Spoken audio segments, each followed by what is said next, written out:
Hola, buenas noches. Hace ya 40 años que se diagnosticó el primer caso de VIH en el mundo, y esto supuso una nueva reinterpretación de derechos humanos y nuevos retos y paradigmas para la discriminación y la salud, y la lucha aún persiste. Hoy hablaremos sobre qué es el VIH, y para ello contamos con un panel de voces autorizadas que nos ayudarán a desenmarañar el hilo negro de la conversación. Es un agrado para mí presentar a Germán Caporal Flores. Adelante, Germán. Quien es maestro en Administración Pública, también licenciado en Derecho por la Universidad Iberoamericana de Puebla, actualmente doctorante en Juicios Orales, catedrático en diversas instituciones educativas del país, capacitador en el ámbito de Derecho Constitucional, Derechos Humanos e Igualdad de Género, y actualmente es el titular de la Jefatura de Mecanismos y Programas de Capacitación en materia de Derechos Humanos de la Comisión de Derechos Humanos del Estado de Puebla. Bienvenido, Germán. Gracias. También nos acompaña Eduardo Gamboa Corona. Adelante, Eduardo. Bienvenido. Consejero en adherencia y tratamiento de VIH, capacitador y facilitador de talleres para la detección de las ITS, aplicador certificado de pruebas rápidas y miembro de la COECIDA del Estado de Puebla por la vocalía de la sociedad civil, así como también activista del tema. Y bueno, por último, nos acompaña Salvador Mesa Ortiz. Bienvenido, Salvador. Director de la organización de base comunitaria Grupo Vida Puebla, coordinador de la Red Diversidad en Respuesta del VIH de Puebla desde el 2013, vocal titular representante de personas con VIH por la sociedad civil ante el COECIDA desde el 2009, miembro de la IAS, integrante del Movimiento Nacional Liderazgo Positivo y también activista en temas de VIH. Y bueno, sean todos ustedes bienvenidos. ¿Ustedes cómo pueden explicar a la audiencia cómo se interpreta lo que es el VIH y lo que es el SIDA? Sí, mira, eso es muy común, que todavía a 40 años de distancia del primer caso, la gente sigue confundiendo, ¿no? Los términos. VIH es, pues, científicamente, virus de inmunodeficiencia humana. Y el SIDA es el síndrome de inmunodeficiencia humana, que es, pues, digamos que ya una etapa posterior a la adquisición de la infección. Cuando uno adquiere VIH, puede sobrevivir a su diagnóstico hasta más de 40 años, por ejemplo, siguiendo el protocolo de medicación, de cuidados paliativos, etc. Pero si el paciente o el usuario tiene alguna baja de defensas por X situación, es cuando llega a desarrollar el SIDA, que viene siendo el síndrome, y estamos hablando, o anteriormente se manejaba como la etapa terminal de la infección por VIH.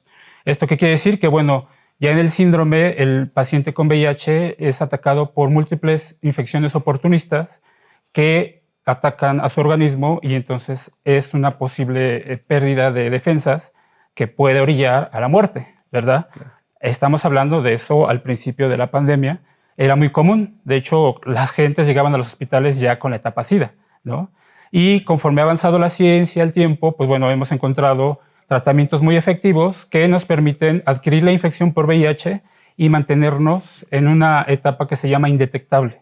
¿Qué quiere decir? Que tenemos el virus controlado bajo cero, aunque no desaparece porque, bueno, no hay cura ni vacuna, pero con el tratamiento nos permite tener una sobrevida de hasta 40 años. ¿Hay algún porcentaje de lo que es este estatus de indetectable, es decir, indetectable al 100%, o hay un grado de porcentaje, digamos, que pueda sugerir que no es tan indetectable en ese sentido, o es un...? No, o sea, ahora es indetectable o no es indetectable. Ya. De hecho, eso no hay ninguna duda. Lo que sí puede variar es la cantidad, ¿no?, de virus por abajo de la norma, que vendría siendo la indetectabilidad, o en este caso arriba, ¿no?, de lo que viene siendo la línea, que estamos hablando de una persona normal. Obviamente se dispara lo que viene siendo el virus, ¿no?, en el milímetro de sangre de los exámenes que se nos realizan periódicamente. Entonces, sí, o eres indetectable o no eres indetectable. Porque hablabas de un rango, ¿no? De 40 años, más, menos, 40 y tantos. en esperanza de vida, que se me hace algo totalmente benéfico y totalmente, en lo personal, sorpresivo, ¿no? Porque tenemos esta idea de estigmatizar, ¿no? Que una persona con VIH, pues no va a tener una calidad de vida, ¿no? En ese sentido.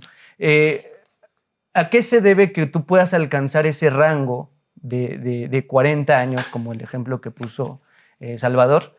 Es decir, ¿cuáles van siendo tus hábitos o cómo cambia tu vida una vez que uno sabe que tiene VIH? Bueno, ¿cómo cambia tu vida?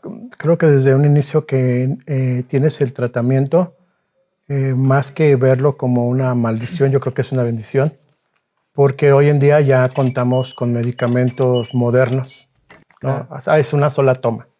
Todavía hasta hace aproximadamente 15 años hablábamos de entre 15 a 23 pastillas al día. Si hablamos de los tratamientos como tal, son fuertísimos, ¿no? Sí. De hecho, pues se dice que hasta incluso son más fuertes que los antimicóticos, ¿no? Los que se usan para el cáncer. Entonces, al principio los cócteles, como dice Lalo, eran súper pesados. Si no te mataba la enfermedad, te mataba, en este caso, los tratamientos, porque tenían muchos efectos secundarios, ¿no? Entonces, imagínate, multiplica una pastilla por 3 efectos secundarios alrededor, pues era muy pesado, ¿no? Entonces, conforme ha avanzado la ciencia, pues se han hecho los tratamientos más accesibles, más económicos y con menos tipo de estas situaciones, ¿no? Quizás sin romantizar esta cuestión del tema de adquirir VIH, pero creo que una persona, y eso en cualquier enfermedad, se vuelve más consciente, digo, llámese VIH, diabetes, lo que ustedes quieran, se vuelve más consciente cuando le diagnostican una enfermedad, ¿no? Es decir, genera nuevos hábitos. Entonces, ¿qué otros nuevos hábitos ustedes, aparte de esa cuestión de los medicamentos, puede generar una persona con este portador de VIH? ¿Qué otros nuevos hábitos serían? Bueno, mira, la palabra portador ya no se utiliza tan bien, ya tiene algún tiempecito. De hecho, ONUCIDA, que es la Organización de las Naciones Unidas con su área específica para el tema de VIH, maneja un diccionario donde se oferta pues lo que es el lenguaje más fácil, ¿no? Para hacerlo llegar a todos los niveles de la población, porque al inicio, cuando se manejaba esto de la lucha contra el SIDA, ¿no? El portador era como que muy estigmatizante segmenta, y eran ¿no? términos muy negativos Sí. que más que aportar para que la gente cambiara su actitud hacia la discriminación, el estigma, pues lo iba reforzando. Entonces, conforme va pasando el tiempo, este diccionario nos actualiza lo que son los términos correctos, ¿no? Entonces, las personas vivimos con VIH, ya no somos portadores, porque, pues bueno, el ser portador es como tú lo mencionabas, otra enfermedad, tú tendrías que decir, yo soy portador de diabetes, portador de cáncer, y no se maneja así. Entonces no era necesario que alguien que vive con VIH diga, yo soy portador de VIH. Claro. Simplemente vivo con VIH, ¿no? Sí, ya que, bueno, déjame platicar también un poquito, porque esta parte muy grande de la problemática de esta enfermedad es la estigmatización. Sí. ¿No? El que la sociedad, el que la gente estigmatice a las personas que tienen o que viven con VIH, pues resulta en un problema contraproducente, porque no solamente discrimina a las personas que tienen la enfermedad o que viven con la enfermedad, sino que también hace que socialmente, por ejemplo, la gente pues se rehúsa a hacerse las pruebas de detección, ¿no? Y esa parte es súper importante, porque a través de las pruebas, como decían aquí Lalo y Salvador, pues la gente cuando tiene una detección temprana y puede llegar a tomar el tratamiento oportunamente, pues puede retardar la aparición de lo que es el SIDA, ¿no? Porque decías hace rato, ¿de qué depende? Pues depende mucho a la adherencia del tratamiento, de que la gente pues tome su tratamiento de manera oportuna, que siga las instrucciones del médico o de los médicos tratantes. Y bueno, y otra buena noticia que tenemos es que en nuestro país el tratamiento pues es gratuito. Es bueno y gratuito.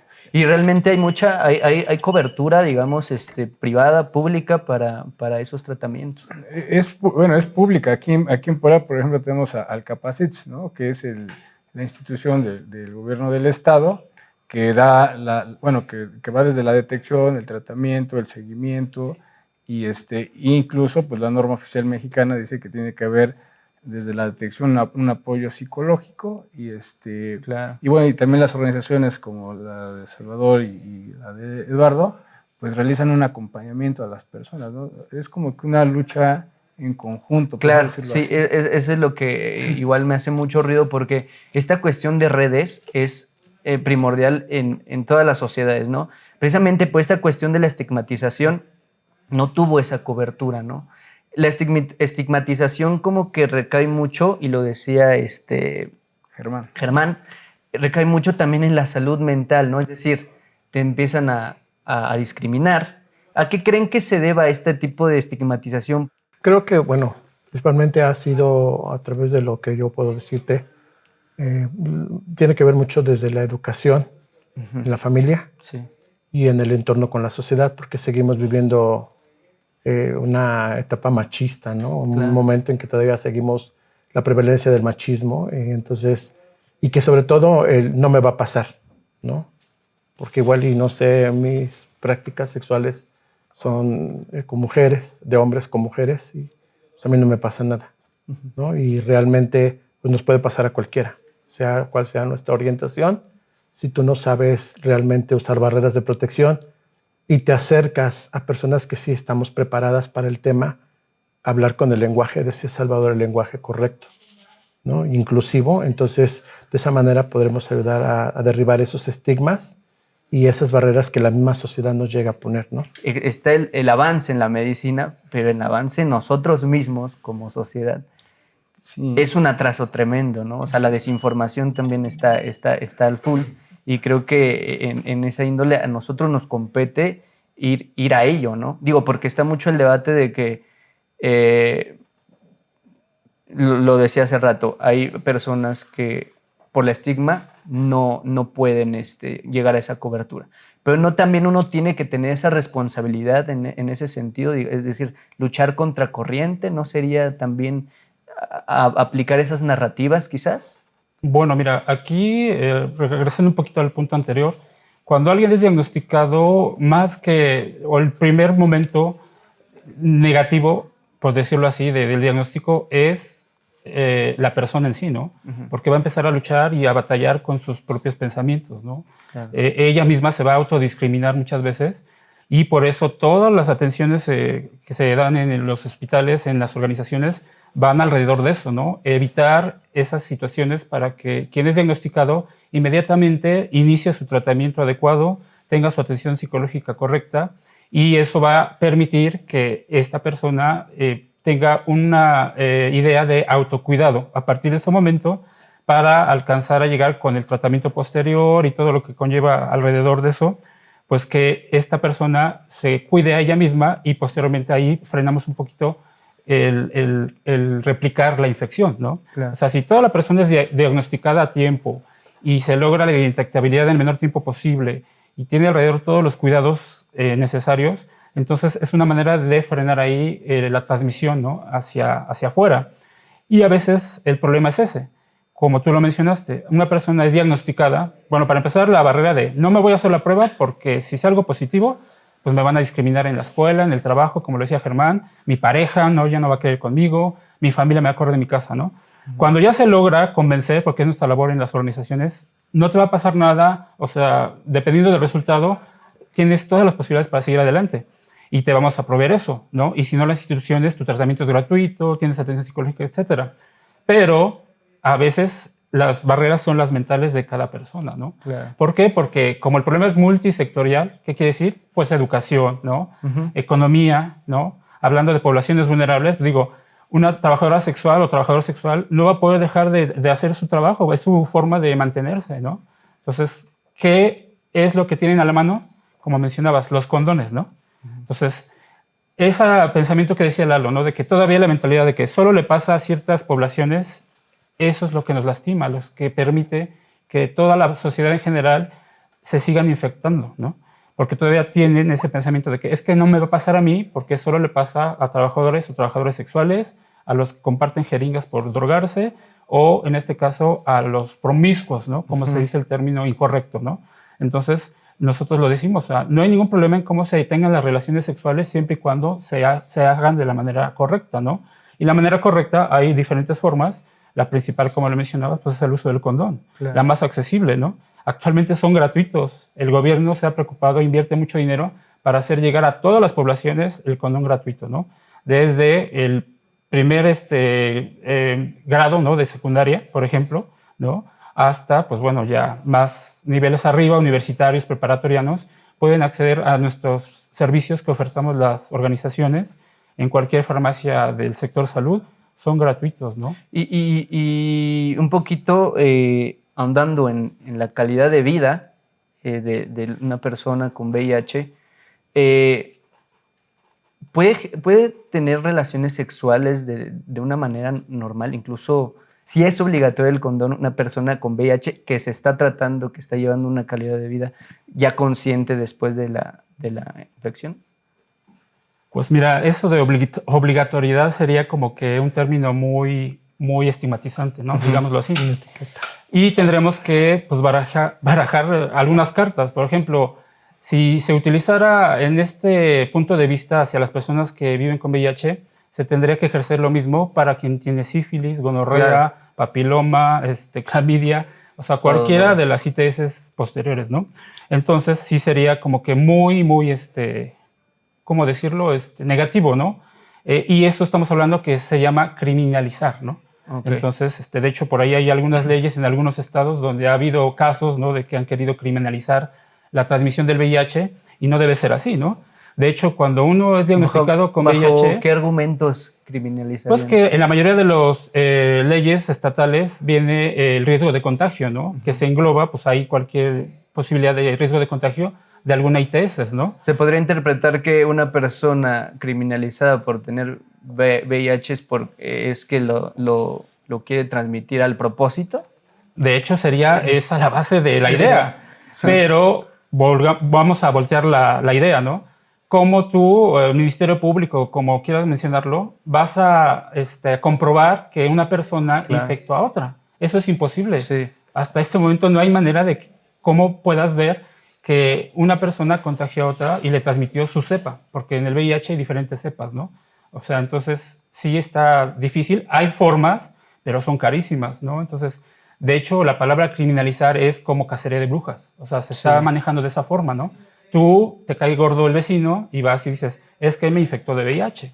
Y entonces ahí es donde está el peligro de lo que se está sucediendo, ¿no? Afortunadamente se logró parar en Veracruz, ¿no? Y por ahí hay algunos puntos donde sí nos preocupa, ¿no? De hecho, nuestra labor como activistas es esa, ¿no? Estar al pendiente de lo que está sucediendo en el país, fuera del país, en referente al tema. Entonces, en otros países, por ejemplo en Europa, pues está prohibido, ¿no?, criminalizar el VIH, ¿no?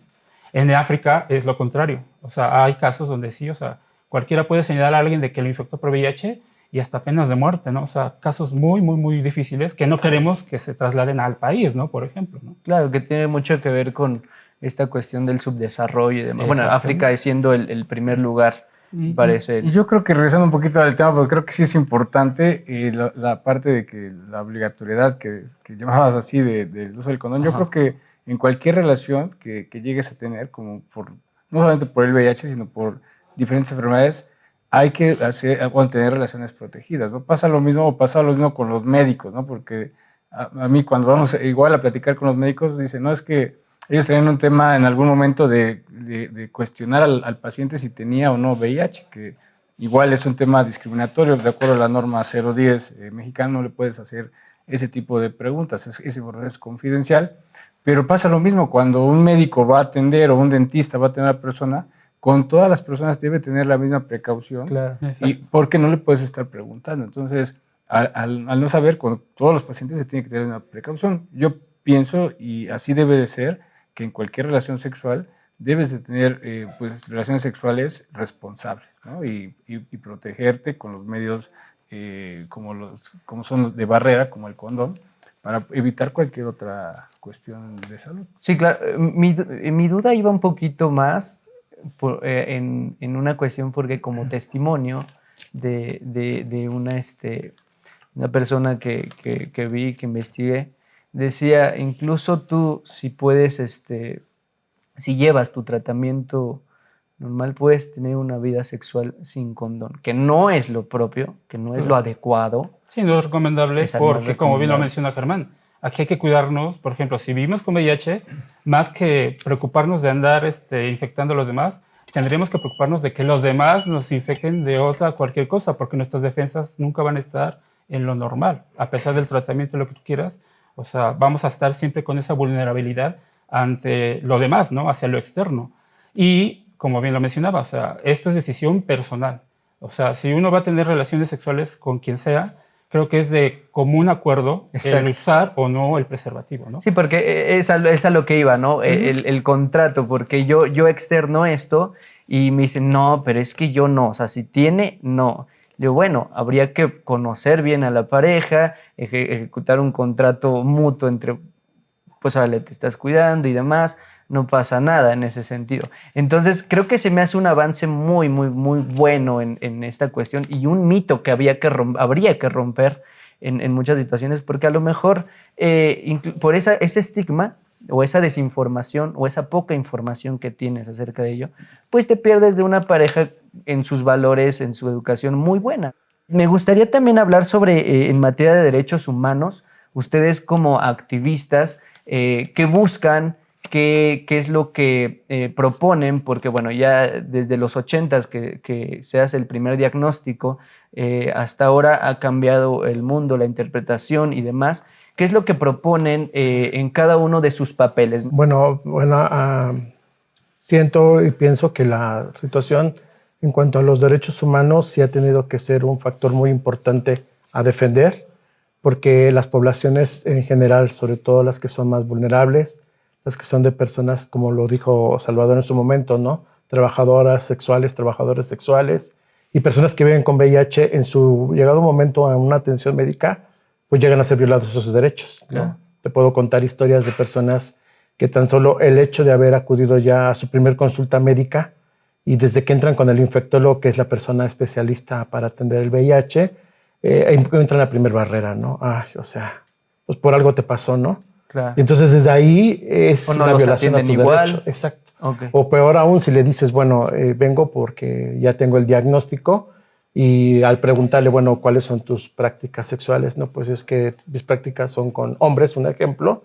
Dicen, bueno, pues ya prácticamente fue algo que tú te buscaste, ¿no? Entonces, desde ahí creo que es la parte que los derechos humanos sí deben de ser defendidos, sí deben de prevalecer, porque sobre todo es algo que un ser humano tiene, ¿sale? Tiene como valor propio y entonces nadie lo puede vulnerar, ¿no? Y acá, pues aquí Germán hablando en derechos humanos, pues Sí. se te podría hablar más sobre estatus, leyes y demás por el Sí, estilo. es decir, cómo se ha avanzado en materia de derechos humanos, qué leyes nos rigen. Yo hice una breve investigación y me parece algo interesante que hay varias leyes donde se habla de derechos humanos, donde incluyen a derechos humanos a la discriminación con VIH, ¿no? Hay que especificar, de personas con VIH.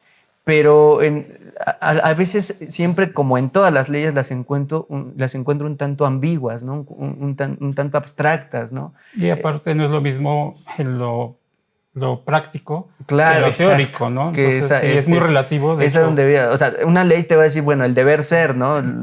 Pero bueno, ok, esta ley, ¿cómo los protege ante las cuestiones reales, ¿no? Prácticas, porque incluso yo me imagino que una persona puede conocer sus derechos, va y quiere denunciar, quiere hacerlos valer, y dentro de ese mismo, y digamos, actividad, se vuelven a topar con la discriminación. Entonces, ¿cómo ha avanzado esta cuestión en materia Pues de mira, derechos? a mí me gustaría empezar diciéndote que, bueno, aquí hay un parteaguas jurídico a partir de una reforma que se hace en el año 2011, donde nos sitúa que, o pone como un punto transversal en el quehacer del Estado mexicano la protección de los derechos humanos de las personas. A partir de ello es que el Estado, México, adquiere esa responsabilidad de proteger los derechos humanos de todas las personas. Y sí me gustaría decir esta parte muy importante de que no es que las personas con VIH tengan derechos especiales, Claro. sino que más bien tienen todos los mismos derechos que todos nosotros, los mismos que tú tienes, los mismos que yo tengo. Y los derechos humanos, lo principal, lo primero que van a defender en todas las personas, incluyendo a las personas que viven con VIH, pues es precisamente la dignidad. Ver que ellos tengan acceso a una vida digna en todos los sentidos, en todos los aspectos, es la parte primordial, ¿no? Incluso uno mismo, lo primero que tendría que preguntarse para saber si nos están violentando nuestros derechos es preguntarnos si el trato que nos están dando, llámese en la escuela, en la familia, en la educación, con los médicos, es un trato digno. Claro. Si empezamos con ese parteaguas y el trato que se nos da no es digno, pues entonces sí podremos empezar a cuestionarnos si nos están violentando los derechos humanos, ¿no? Claro. Y de ahí podemos empezar con un primer derecho que podría ser el derecho a la no discriminación, ¿no? Que está en el artículo 1 de la Constitución y nos dice que todos tenemos derecho a la no discriminación, ¿no? Y ya sea por cuestiones de preferencia sexual, de raza, de salud, de ahorro económico, educativo, todas las personas, precisamente el primer acercamiento que tenemos que tener, pues es de personas, ¿no? Entonces, a través de todo esto que estoy diciendo, pues sí que los derechos humanos van a proteger o van a ser un marco de protección, ya sea jurisdiccional, a través de tribunales cuando no son protegidos o respetados los derechos de las personas, o a través de la vía no jurisdiccional, que vienen siendo las comisiones de derechos humanos. Y ese yo siento que es un punto más cercano a la gente, porque es una forma de protección no tan formal, es decir, cualquier persona que se sienta violentada, incluyendo a las personas que viven con VIH, se pueden acercar a la comisión sin necesidad de abogados, sin necesidad de llevar un escrito. ¿Qué pasa, por ejemplo, con los jóvenes que son menores de edad, que al final no están considerados como una persona jurídica por el rango de edad? Si él decide acercarse, puede llegar solo, entendiendo que está lidiando con el estigma del miedo de ir con sus tutores, porque no quieren que sepan. Puede llegar solo. ¿Qué hacen las instituciones al respecto con ellos? Hay un principio que es el principio de interés superior de la niñez, donde nos dice que cuando algún asunto, llámese como se llame, que involucre a un niño, lo primero que tenemos que hacer es la protección del niño y ver que no tenga alguna afectación, ya sea psicológica, física o incluso espiritual. En este caso, pues se tendrían que tomar todas las medidas de protección, incluso medidas cautelares de protección, si, como dices, es por parte de sus padres o tutores. Pero sí la comisión, en este caso, que era el medio de protección que te estaba hablando, sí tendría que hacer esa primera protección y ya después ver si somos competentes o damos vista a alguna otra autoridad, como el Ministerio Público, ¿no? Si se está cometiendo algún delito en este caso, ¿no? O si es una cuestión de salud, pues canalizarlo con las autoridades de salud y ver que se brinde toda esta protección a la persona, al infante, ¿no? Okay. Entonces, en este caso, pues sí se podría acercar y ya la comisión tendría que ver el caso concreto, si es un caso o un asunto contra los propios padres, como se han presentado ya muchos asuntos en nuestro país, y pues tendría que canalizarse y llevarse a la protección correspondiente, ¿no? Acuérdate que hoy en día en México todas las autoridades tenemos la obligación de garantizar y proteger los derechos de las personas y no podemos ser omisos, ¿no? Esa es una obligación constitucional. Pero siempre hay que buscar acercarnos a esas instancias a toda costa, porque creo que aquí un ejemplo es Germán. Germán, sí. Que nos está hablando desde las entrañas de estas instituciones. Me gustaría que cada uno de ustedes hablara un poquito sobre algún caso de discriminación que les haya impactado o de este tipo de índole, ¿no? A lo mejor no tanto de discriminación, pero una historia brevemente. Y bueno, al principio del programa estábamos hablando aquí, Salvador, si me permites, me decía, yo soy portador, me gustaría que me dijeras, que me comentaras cuál ha sido tu experiencia desde el momento en que te enteraste y cómo ayudar a una persona en que a lo mejor no ha encontrado ese, digamos, estabilidad para lidiar con esta cuestión, ¿no? Entonces, no sé si podemos empezar con Eduardo, es un caso que recuerdes. Pues uno fue personal, fue en una capacitación en la Ciudad de México, pues por el simple hecho de ayudar a separar que un agresor le pegara a una mujer lesbiana, pues fue causa de que me llevaran a los separos. Okay. Y en todo momento trataron siempre de sobajarme y más que nada que, como sabían, y les expliqué que yo venía de provincia, iba yo a una capacitación de pruebas rápidas para detección de VIH, no tenían como que por el qué detenerme, ¿no? Más sin embargo, tenía yo que evidenciar mi estado serológico, si no, no podían dejarme en libertad, ¿no? Porque si no, tenía yo que pagar una fianza de 1,800 pesos. O sea, tú defendiste a una mujer lesbiana Ujú, de una agresión así es. en la calle. Sí, en un metro, Ok. en la salida de un metro. Y por eso te relacionaron con la mujer. Sí, porque el solo hecho de que, dice que los policías, que el solo hecho de yo haber metido las manos para separarlos, eso ya era parte de haber estado inmiscuido. Y bueno, Ok. pues estuve en los separos, si no me recuerdo cuando te marcaba yo, como 5 horas. Ya. 5 horas en los separos, en los Reyes La Paz, Ok. Y Estado eso, de México. el Estado de ok, sí, México. que también. Y eso tiene mucho que ver con la un poco, no sé, suspicacia o abuso de autoridad ante estas personas que están luchando con este tipo de cuestiones, ¿no? Nos los topamos mucho en redes sociales, cómo se hacen. Perdón, y dijiste algo muy cierto. Es también la forma en que te perciben. Exacto. Porque yo me di cuenta que el tal solo hecho de verme y hablar sobre el tema de VIH era cuestión para que los policías decían, bueno, aquí está para disposición con el juez, ¿no? Pero el solo verme y tenerme hacia al lado era repugnancia, era asco, ¿no? Entonces desde ahí tú percibes, ¿Lo ¿no? notaste en Sí, fue totalmente evidente? notorio, fue evidente, ¿no? ¿Eso qué Y año fue? eso fue hace 6 años. Ok. Eso fue hace 6 años. Una capacitación, bueno, pues lo repetí, fue una forma desafortunada de haber llegado a esos lugares. Pero bueno, al final de cuentas, ya en ese proceso, pues ya ni siquiera podía decir, no, pues tuvo la culpa yo por haberme metido Y haber o estado algo así por el ahí, estilo. y después salir, supongo, bueno, ¿en qué tiempo saliste de los separos? Después de ello, ¿tu lucha se motivó más? ¿Llegó un sentimiento de caer? Es decir, ¿cómo percibiste esa experiencia posterior? Sí, me sentí muy decaído. Sí, me sentí muy defraudado porque, lo digo abiertamente, sabe que Germán yo lo aprecio mucho, pero yo tenía como amigo en ese momento en Facebook a Ricardo Forcada, que era de la Comisión de Derechos Humanos a nivel República Mexicana, y le escribí qué me estaba pasando porque lamentablemente yo lo que hice fue pasar mi teléfono escondido en un lugar que no creo que quisiera saber.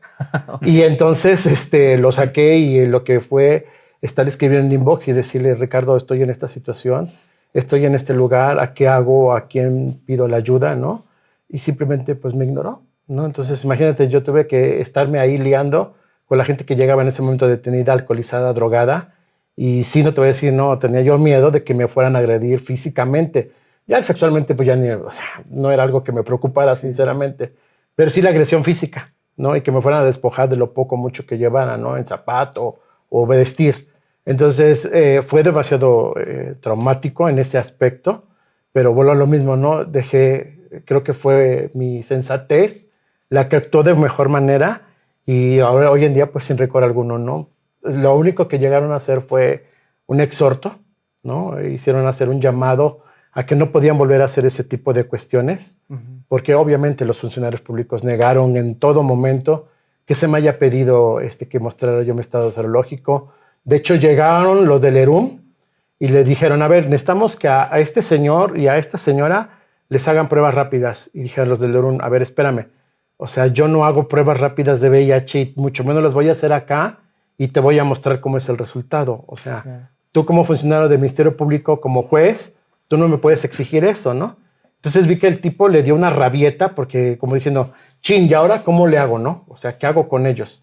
Y me tuve que esperar prácticamente al cambio de turno para que el que llegara en su momento dijera, ay, ¿sabes qué? Ya, vete, ¿no? Entonces sí es bastante frustrante, pero de ahí vuelvo a derivar. No es lo que a mí me pudo haber tenido. Creo que hay más cosas por venir. Sí. Me considero una persona de mucha resiliencia, de mucha resistencia también, entonces creo que eso fue un tropezón muy fuerte, pero créeme que te deja demasiados frutos satisfactorios a nivel personal. Sí, claro, igual te tomaste tu tiempo de revitalizarte y continuar con esta cuestión. Algo que se me hace muy interesante en la historia de Eduardo es que hay muchos argumentos, muchas historias donde dicen, las personas que tienen VIH y son ayudadas por su familia, por sus compañeros, también esas personas que no lo padecen y que están con él lidian con muchas cosas, ¿no? Es muy caótico, se desgasta uno muy cañón, digo, tanto en temas como, digamos, propiamente de la persona, como en este tipo de casos, ¿no? Yo me imagino a alguien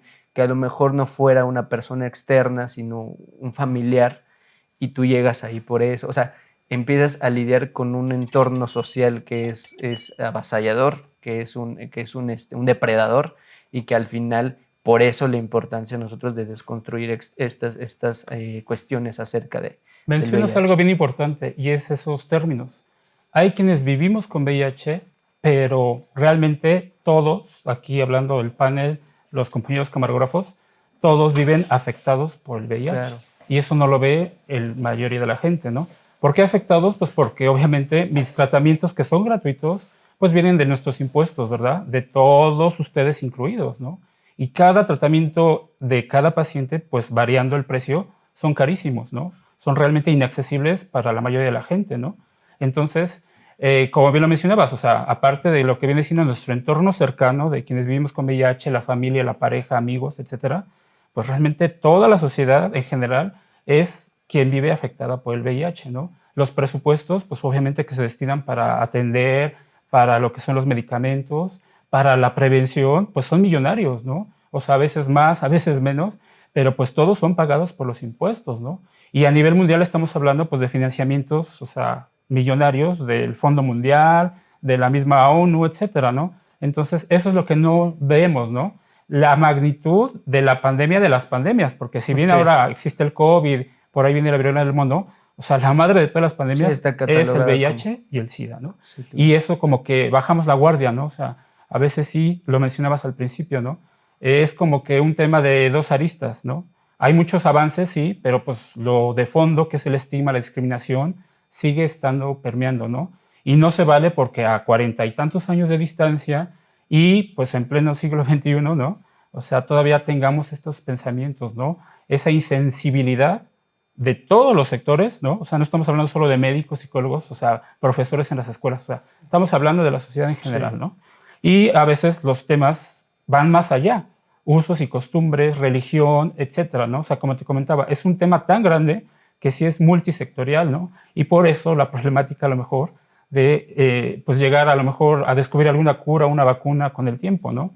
Ahorita hay un protocolo, se llama el Estudio Mosaico, y pues hay muchos avances, tenemos muchas esperanzas de que cerrando el año pues se dé buenas noticias, ¿no?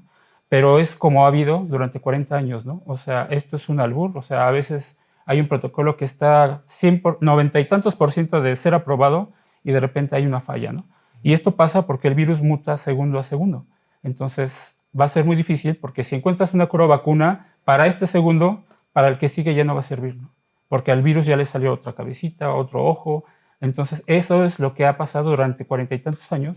Por eso no existe actualmente una cura ni una vacuna. Y los científicos, créeme que nos dicen que pues, es casi imposible, ¿no? Conforme pase el tiempo, de llegar a obtener la cura. El protocolo que te comentaba está en la Ciudad de México, en Guadalajara, en Mérida y en Tijuana. Y a fin de año se sabrá si a las personas que se les hicieron las vacunas, pues sí funcionaron, ¿no?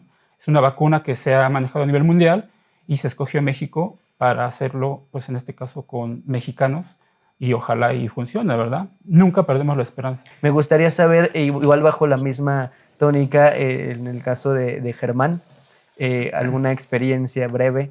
Pues bueno, a mí me gustaría platicarte dos rapidísimas. Sí, sí. Y la primera Tiene que es ver mucho con el estigma, porque, bueno, por el trabajo que hacemos, me ha tocado estar en diversos lugares donde se realizan las pruebas rápidas, lugares muy variados, pero en uno que me tocó ir y va mucho con eso de que el estigma, es decir, no nos ayuda a la prevención y no nos ayuda a la detección temprana. Porque me acuerdo que alguna vez llegué a un lugar donde estaban haciendo las pruebas rápidas en un municipio y vi y escuché cómo comentaban de que se formaban las personas y la gente que las veía, en lugar de estar, pues ahora sí que colaborando, empezaba a criticar. Decía, bueno, imagínate, esas personas que están formando se forman porque quién sabe qué tipo de vida es la que llevan, porque son personas promiscuas, etcétera, etcétera. Y fíjate, eso hace que las personas que igual no, pues que tendrían que poder prevenir o tener una detección temprana, pues prefieren no hacerlo desde ahí, ¿no? Dicen, pues no me va a formar porque entonces la gente desde ahí ya me va a clasificar mal, ¿no? Me va a poner un estigma, ¿no? Y entonces eso hace que pues la gente misma pues no se haga una prueba pues de detección. Y son dos cosas, si ya Y si está a tiene, punto, si ya, no, y si ya vive con la enfermedad, pues no va a tener un tratamiento adecuado a tiempo. Claro. Y si vive y no lo sabe, pues puede pues andar dispersando la enfermedad, Claro. ¿no? Entonces, fíjate, por eso es que es muy importante que como sociedad avancemos en esa parte social, educativa, y empecemos a quitar ese tabú, ese estigma, para que seamos más conscientes, ¿no? Y el otro ejemplo que te quiero platicar, pues es igual me tocó ir a una escuela y aquí en la ciudad de Puebla, porque te decía hace rato, tenemos mucho el tema de la capacitación en el tema para prevenir. Y entonces nos tocó ir a una escuela pues que está ubicada aquí por la zona de Agua Azul, donde una niña que se había contagiado de forma vertical, porque a veces pensamos, como te decías hace un rato, mal informados, pensamos que la mayor prevalencia de la enfermedad está en las personas de hombres que tienen sexo con hombres, ¿no? Pero ahí es cuando tenemos que tener mucho ojo porque muchas de las personas contagiadas son personas o mujeres amas de casa que sus propias parejas que pues no saben qué tipo de prácticas o relaciones sexuales tienen fuera de la casa son las que llegan y le traen la enfermedad. Entonces muchas mujeres que ni siquiera andan en la calle ni tienen una vida, como dicen, socialmente libertina, pues se contagian. Y aquí en este era un caso donde pues la contagiaron, la niña pues tuvo un contagio vertical, es decir, al momento de nacer, y pues ya era una niña que estaba en edad de ir a la primaria. Pero fíjate, ahí en la primaria nos invitaron a tener pláticas con los niños porque se filtró la información de que la niña vivía con VIH y entonces era discriminada. Incluso hasta los maestros, algunos ya no la querían tener y los papás igual, oye, no convivas con la niña porque te puedes contagiar, ¿no? Y entonces, pues al final de cuentas se les lleva toda esa información para que sepan que de la convivencia diaria pues no va a haber pues algún tipo de transmisión, ¿no? Y pues evidentemente estamos mal informados como sociedad y eso ocasiona pues, que les demos una forma de discriminarlos, que los excluyamos, ¿no? A las personas que viven con VIH, ¿no? Claro. Sí, y en ese sentido es muy...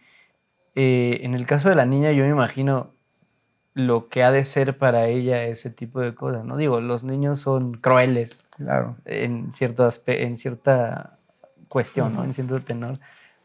Te dicen cosas y no se imaginan lo que uno... Digo, todo el mundo fue niño y así como que vivió ciertas cosas. Pero y partimos de, ¿tú crees que a esa edad ellos sepan lo que es? Exacto, no hay necesidad de imaginar por Fíjate, qué. ese caso es bien definitorio de una violación a la confidencialidad de quienes vivimos con VIH. Que al final, y eso lo decía Salvador, es multifactorial, ¿no? Un niño a lo mejor sus compañeros no jamás van a tener este criterio de confidencialidad, pero un profesor sí.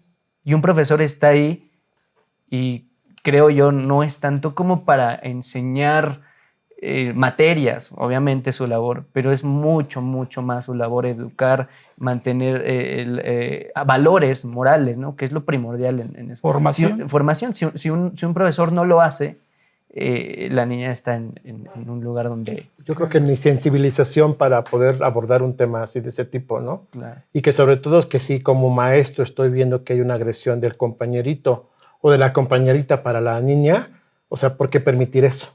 ¿No? Entonces desde ahí viene esa parte de, bueno, mi labor es venir a enseñar, pero si se están peleando por esto, pues yo mejor me hago como que no veo, y porque mi hora de salida es a tal hora, yo ya me tengo que ir, ¿no? O sea, soy maestro, no niñero o consejero de educación. Desde ahí también partimos esa Es algo tremendamente complejo de abordar. Me gustaría ir terminando con la experiencia de Salvador, igual bajo el mismo tenor.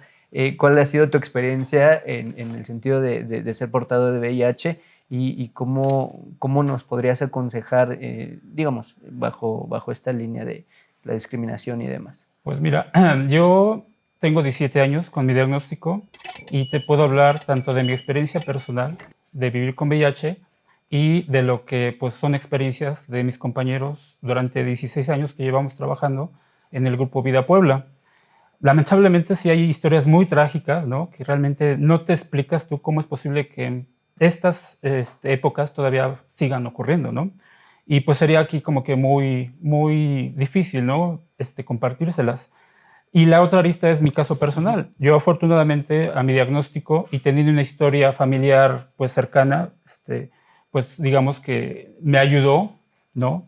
Me acortó el camino hacia mi diagnóstico y yo conté con el respaldo de toda mi familia, por ejemplo, desde mi núcleo cercano, hermanos, padres, hasta primos, tíos, etcétera, ¿no? Cosa muy diferente de muchísimos casos que yo te podría venir a contar acá, ¿no? Entonces yo ahí, pues digamos que encontré esa diferencia enorme, ¿no? Que de hecho a mí me motivó a hacer la labor en el grupo, ¿no? Porque no todos estaban en la situación personal con la que yo gocé, ¿no? Yo tuve los medios necesarios para tener una detección oportuna, por ejemplo, para que mi atención fuera casi inmediata, ¿no? A pesar de haber llegado a una etapa algo crítica, ¿no? A mi primer diagnóstico. Y entonces, pues bueno, o sea, conforme ha pasado el tiempo, la atención que yo he tenido, pues ha sido la ideal, aunque sí ha habido altas y bajas. O sea, sí, realmente eso no te voy a decir que todo ha sido perlas, ¿no? Claro. Porque sí he estado en situaciones hospitalizado y he tenido que solicitar apoyo de derechos humanos para que intervinieran, detenerme ahí en el suelo, desangrándome casi, y cuando ya mencionas, pues que no es la forma correcta, como bien lo mencionaba Germán, yo no estaba pidiendo una atención especial por vivir con VIH, yo estaba pidiendo la atención Simple por ser atención, una un ser persona humano. ciudadana mexicana. Claro. Y entonces, lamentablemente, pasó un tiempo de un día, más o menos, de que yo llegué, ingresé a urgencias y no me subían a piso. Y la única razón que yo veía era pues, por discriminación, porque personas que nada más iban por una muela, por cuestiones más sencillas, inmediatamente las canalizaban, ¿no? A su atención. Entonces intervino Derechos Humanos y mira, sí, o sea, bajó el director personalmente, regañó a quien estaba por ahí, inmediatamente me subieron a cama, a piso, y con un trato ciertamente casi preferente, ¿no? Entonces dije, pues bueno, o sea, está mal que sea de esta forma, pero en cuanto conocemos historias de algún compañero que requiere de la misma apoyo, lo hacemos, ¿no? Porque no es ir a pelear a que se les dé un trato preferente, sino simplemente que se le dé el trato que merece cualquier ser humano, ¿no? Claro. Y casos como el de la niña, pues bueno, ¿qué te puedo decir, no? O sea, en las comunidades que están en todo el interior del estado hemos tenido el privilegio, gracias a Derechos Humanos, de casi cubrir la mitad de los municipios, ¿no? En pláticas, en talleres, en nuestras actividades como grupo, ¿no?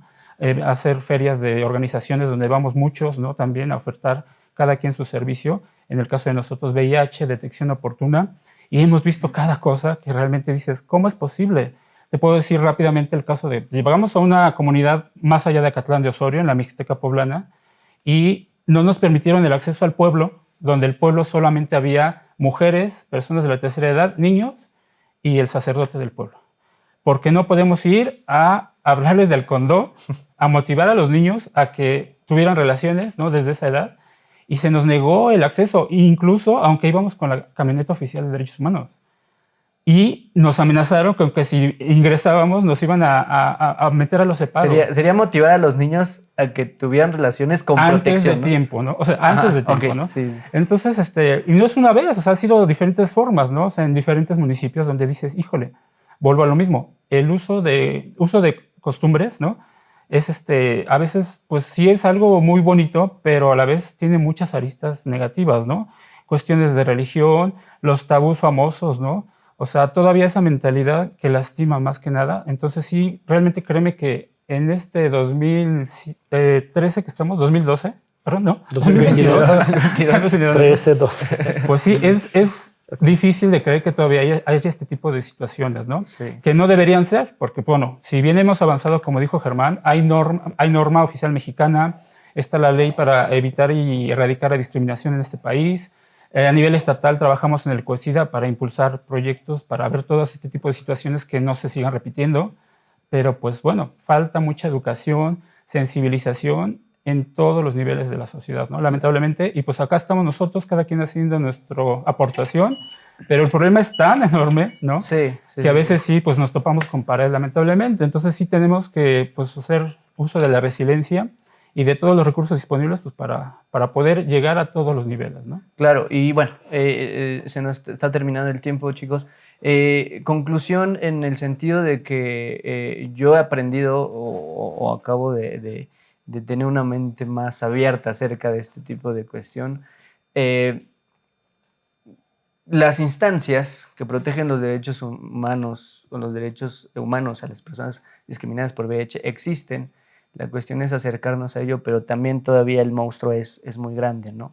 Es largo. Existen muchas instancias y al final creo que algo donde podríamos atacar o tratar de erradicar esto es en la conciencia que uno tiene hacia su salud misma, ¿no? Porque yo me pongo a pensar, esta cuestión del VIH, del diagnóstico, de hacerse estudios, no nada más le compete al VIH, le compete a cualquier tipo de enfermedad. 2 veces al año por obligación, por hábito, por amor propio, por amor a la otra persona, ir al médico y eso te va a salvar de cualquier tipo de enfermedad, ¿no? Bueno, les agradezco mucho haber estado aquí con nosotros. 1 hora, pues no sé, para hablar de todo esto, pero bueno, tratamos de hacerlo lo mejor con sus experiencias y pues muchas gracias, chicos. Esto fue todo por hoy. Yo soy Ángel Cabrera y bueno, nos vemos en el siguiente episodio de Hilo Negro. Muchas gracias.